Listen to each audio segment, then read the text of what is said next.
Seen one of these, a Lego brick. But have you ever wondered how it all started and why it's called Lego? Actually, the name is much older than this plastic brick.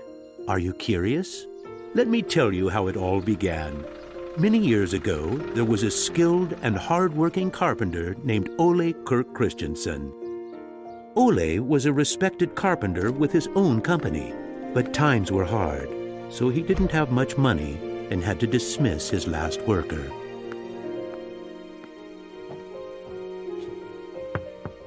Come on in. I've closed down the workshop and packed my things. Thank you. I suppose I'd better write you a paycheck.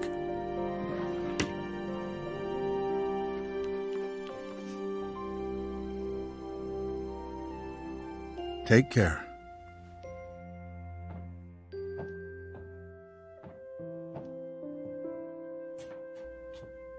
Well, that was the last one.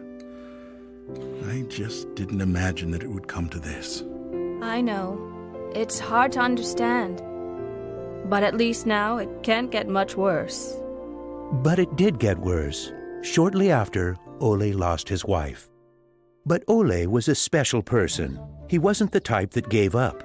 And with the responsibility of his 4 sons, he had to think of something. Ole had gotten an idea, and for him, it never took long to put an idea into action. Ole's little invention made his boys so happy that he thought maybe he should start making toys. Ole decided to give it a try. Luckily, he had saved up a lot of wood from the carpentry production. He could now use it to make toys. Time passed by, and even though Ole was a skilled carpenter and had a good eye for quality and detail, sales were very slow. Luckily, one of his sons, Gottfried, started helping out his dad after school. Together, they just barely managed to keep up the production. Eventually, word began to spread that wooden toys of the finest quality were being made in the little workshop in Billund. One day, a man drove into town, a man who would change Ole's future. He was a wholesaler from Fredericia. I've heard that you're making some very nice wooden toys. Well, one does his best. The wholesaler was very impressed with all the wooden toys and placed a big order before he left. Now there's finally someone who can see the opportunities in what we're doing. Look at this. The wholesaler wants to put a lot of our toys into his store for the holidays. It's going to be a good Christmas this year, but we'll be busy. Now there was a lot to do in the little workshop, and Ole could rehire his former workers. Ole only used the highest quality wood, which was hand-picked and very carefully prepared. They worked day and night to get the order finished, so the wholesaler could get the toys out in stores before Christmas. Is there something wrong, Dad? I'm afraid that we're in big trouble. In the middle of their work, Ole received a letter saying that the wholesaler had filed for bankruptcy and couldn't buy the toys that he had ordered. But what are you gonna do? What about Christmas? Now we can't even afford food? I'll do it.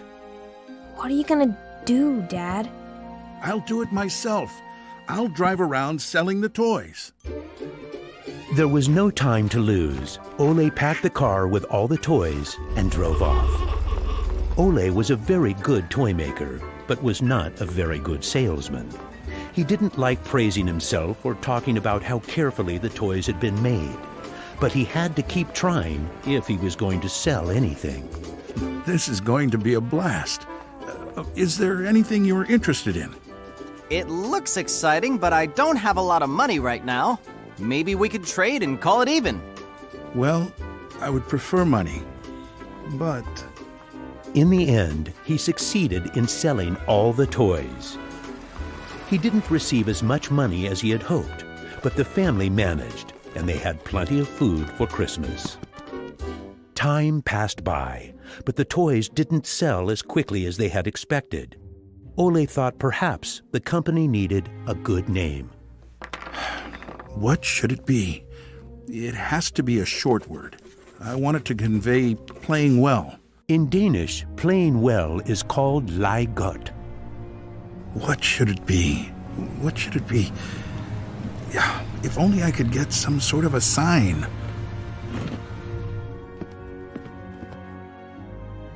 Lego. As you can see, Ole himself ended up finding a very suitable name. But what he didn't know was that in Latin, the word Lego means I put together.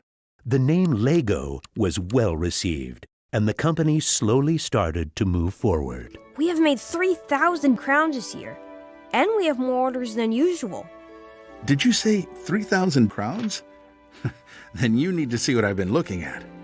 Even though Gottfried wasn't comfortable spending money on a milling machine, he could see that it was useful and that the quality of the toys improved. Could you finish the last batch and get it ready for shipping? I will. Dad, I've saved a lot of money for the company today. Really? How? I figured we could save money in the lacquer, so I only coated the ducks twice instead of 3 times. You what? Unfortunately, Gottfried's idea didn't go over well with Ole. Ole made Gottfried unpack all the ducks himself, give them the last layer of lacquer, and bring them back to the train station. Ole believed in high quality and not cheating his customers. When Gottfried returned, Ole explained that that wasn't the way to create a good brand. This little lesson opened Gottfried's eyes to the fact that every detail matters, and